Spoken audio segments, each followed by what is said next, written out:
Hey guys, hope you're all well. Sunday afternoon, so I thought I'd have an easy afternoon and do a bit more on the Anvil.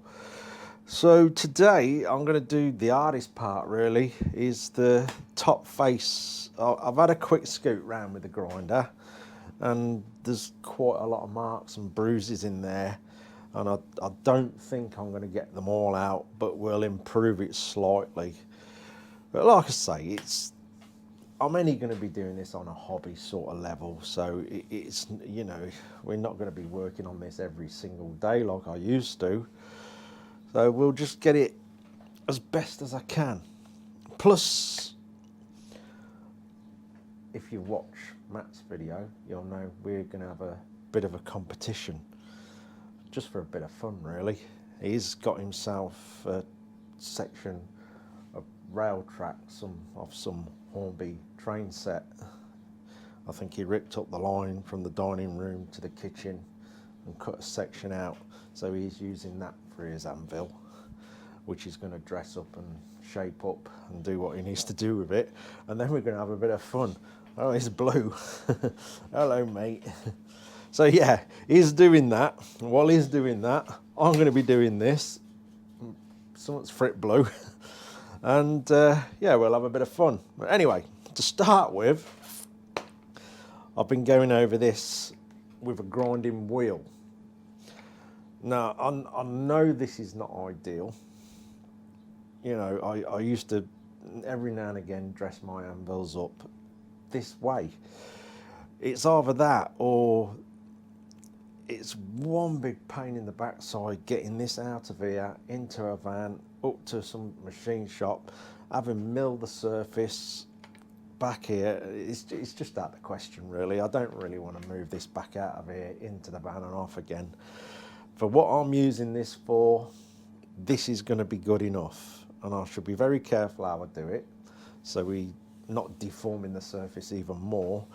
There is some dips in it. I can feel some dips, which, you know, it happens.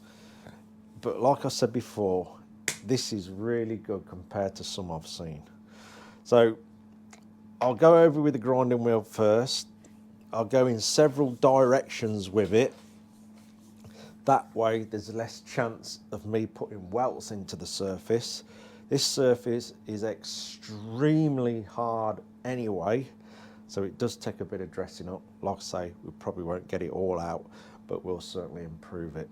So yeah, let's grind it up and see how good we can get it.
stage 1 done with the grinding wheel definitely reduced the dip that was in it.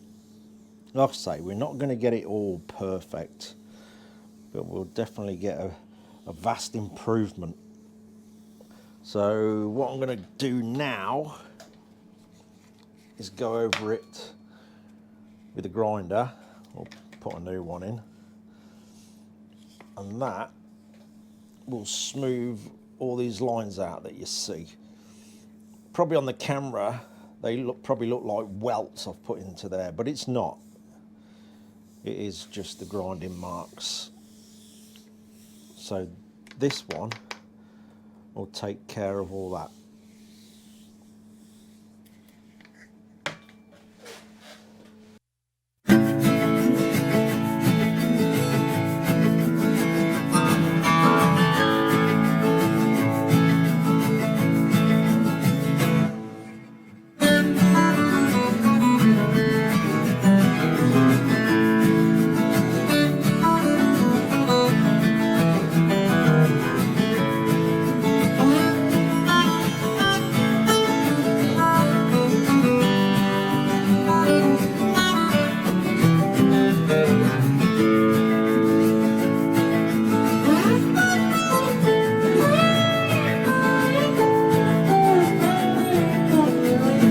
Right, that is getting closer.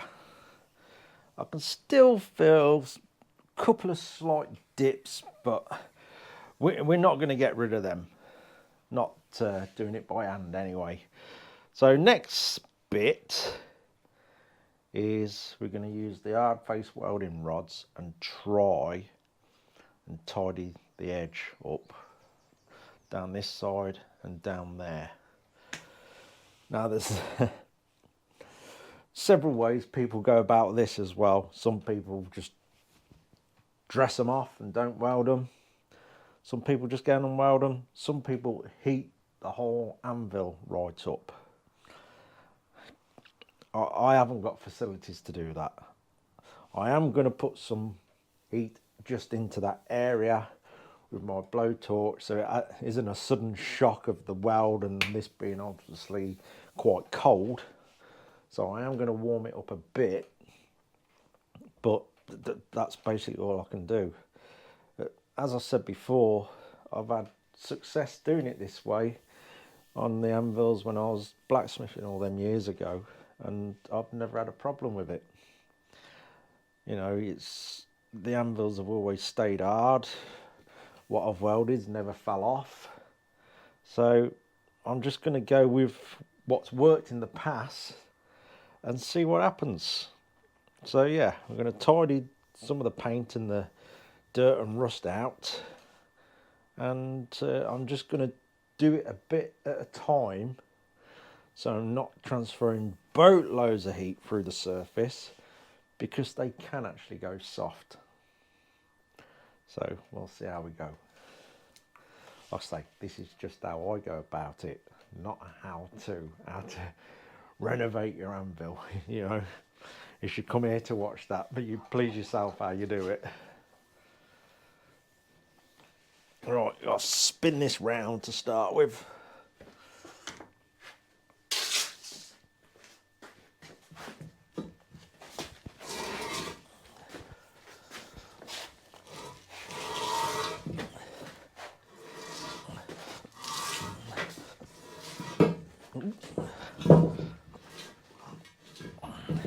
There we go, I can see a bit better now. Let's have a look. So yeah, it's literally just that area there and there. So what I'll do is just do it a bit at a time, dress it up. I'm not just going to stream loads and loads of welding, like I say. I'm just going to do a bit at a time and see how we go.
Right, just blobbed a couple of more bits in.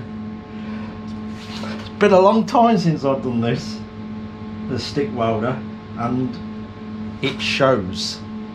But we're slowly building it up and it's getting there. That's all that matters. That's my poor excuse. I'll just dress this up, and then I think there's enough material on there to get the corner back in. So let's have a go with the grinder and find out.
Right, that'll do. It's all sorted. I had to sort of knock it on the head. My back started playing up, so I've been and got it cleaned up a bit and had a bit of a rest. So yeah, stood in one place, like doing something, my back's rubbish at that. So yeah, it started playing up, so I had to go and have a rest for a minute or two.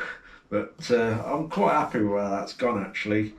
The old stick welding was a bit messy to start with. I hadn't done that for probably over 15 years, but it's dressed up all right. We've got the edge back in and it should be okay. We'll see how it goes anyway. But no, you know, that's how I used to do all the repairs on these over the years when I was blacksmithing, and it was always successful. So no reason why it won't work on this one, but we'll see when we start bashing metal over it.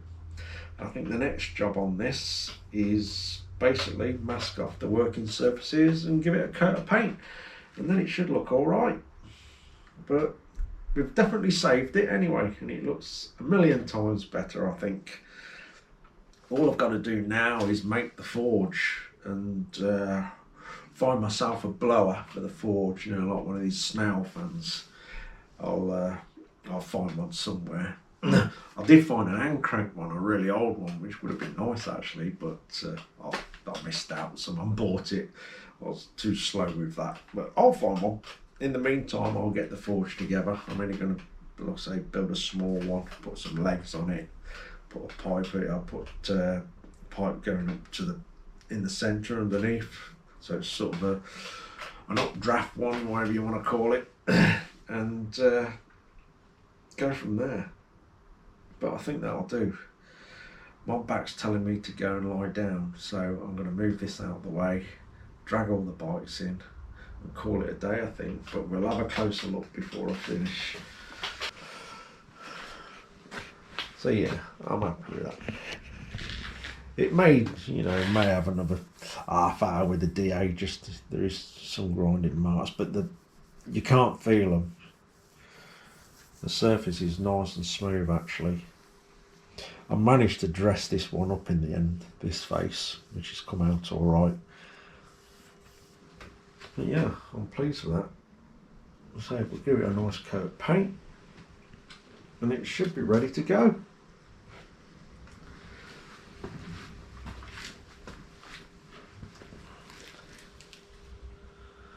Yeah, spot on. I know I probably could have tidied these up a bit better, but you know, how far do you take it? I might end up doing them one day. You never know. I'll probably keep looking at it. It'll bug me and I'll end up tidying the edges up. We'll see. We'll see how it goes. But yeah, apart from a coat of paint, that's ready to do a bit of work. I never did find any maker's mark in the side. There's a couple of little numbers in the side, just random numbers, like spread out. I think it was more probably someone testing a number stamp on it more than anything. I can't find no maker's mark on it, but it's a good one anyway. It'll do me. Like I say, I'm only doing it on a hobby level now, so that'll last me forever, that will. Yeah, so that'll do. I'm happy with it. Coat of paint and it'll be all sorted. Right, I'm going to move it out of the way. Looking forward to that. Not. And then drag the bites in, then I'm done for the day. Anyway, cheers for watching, guys. Take care.